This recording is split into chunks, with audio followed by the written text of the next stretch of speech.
Assalamualaikum warahmatullahi wabarakatuh. Saudara-saudaraku sebangsa dan setanah air, ada 3 kesimpulan yang kami catat dari pidato Gus Yahya dalam pembinaannya di PWNU Jateng.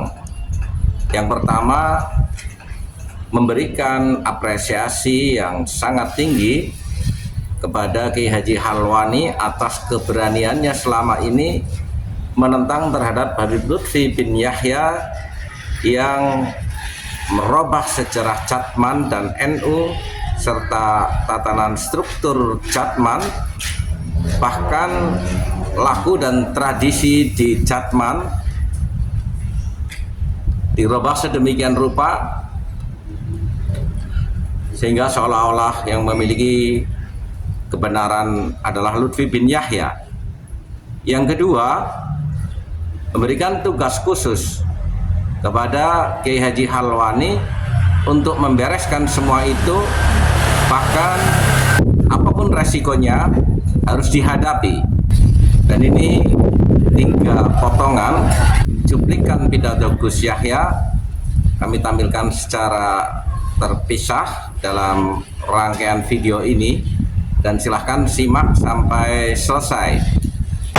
Alhamdulillah, saya ingin menyebut atau menegaskan satu yang istimewa. Ini seorang wakil Rois Suriah PWNU Jawa Tengah yang satu-satunya yang kendel, Kiai Halwani. Ya, semoga semakin wani beliau.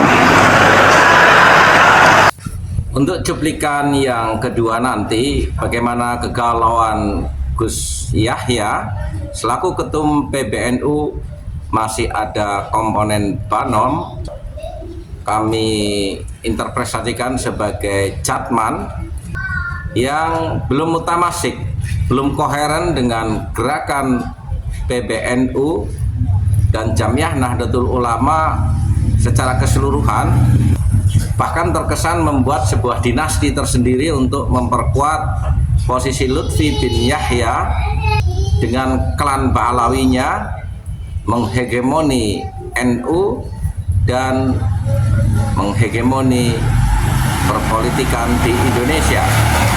Tentunya ini tidak bisa dibiarkan, dan seorang kiai yang selama ini sangat terang-terangan menentang Lutfi bin Yahya adalah Kiai Haji Halwani. Dari dulu beberapa statementnya selalu protes tentang keberadaan Jatman yang sudah mulai korat-karit semenjak diketuai oleh Lutfi bin Yahya. Nah, alhamdulillah sekarang Banom-banom semuanya sudah mutamasik bersama dengan NU, Muslimat, Ansor, Fatayat, Ibnu, PBNU, yang lain-lain seperti kita punya 14 Banom itu. Alhamdulillah hampir semua sudah mutamasik dengan NU. Ya. Ada yang belum, itu nanti kita minta bantuan Kiai Halwani untuk membangun koherensinya ini. Nah, kita inginkan supaya ke depan nanti NU bisa bergerak sebagai satu kesatuan betul, sebagaimana yang secara sangat eksplisit ditegaskan oleh Hadratus Syekh Muhammad Hasyim Asy'ari di dalam Qotibah Qanun Asasinya. Tugas ini kalau dibilang memang berat, ya berat, tapi harus kita lakukan bersama-sama. Mari kita dukung Kiai Haji Halwani untuk membereskan salah satu Banom NU yang bernama Jatman agar bisa kembali lagi dalam gerak langkah satu kesatuan bagian daripada Nahdlatul Ulama, bukan menciptakan dinasti personal. Semuanya seolah-olah harus berkiblat kepada Pekalongan, tapi kita adalah sebuah organisasi yang sangat besar untuk melanggengkan Ahlus Sunnah wal Jamaah Nahdiyah serta Negara Kesatuan Republik Indonesia. Apapun resikonya, kita harus berani menghadapi bersama agar kelak kita tidak dicap sebagai sebuah generasi yang pengecut dan disalahkan oleh anak cucu kita karena kita tidak berani melawan arogansi dan supremasi klan Pahlawi di Indonesia ini. Ya.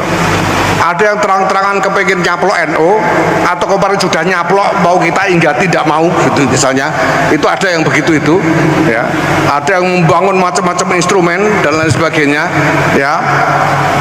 Nah, ini semua harus kita hadapi. Saudara-saudaraku sebangsa dan setanah air, kita tidak bisa menutup mata atas terkuaknya arogansi dan supremasi klan Pahlawi di Indonesia yang kita lihat terstruktur dan masif. Semua klan Pahlawi berperan dengan kapasitasnya masing-masing. Ada yang berlagak seperti preman, Bahar Smith, Rizik Syihab, Taufik Segaf. Ada yang kebetulan seorang ilmuwan, tetapi sama saja mereka mengbin Pahlawikan. Imam Bonjol diaku sebagai Syihab, Wali Songo juga dipahlawikan.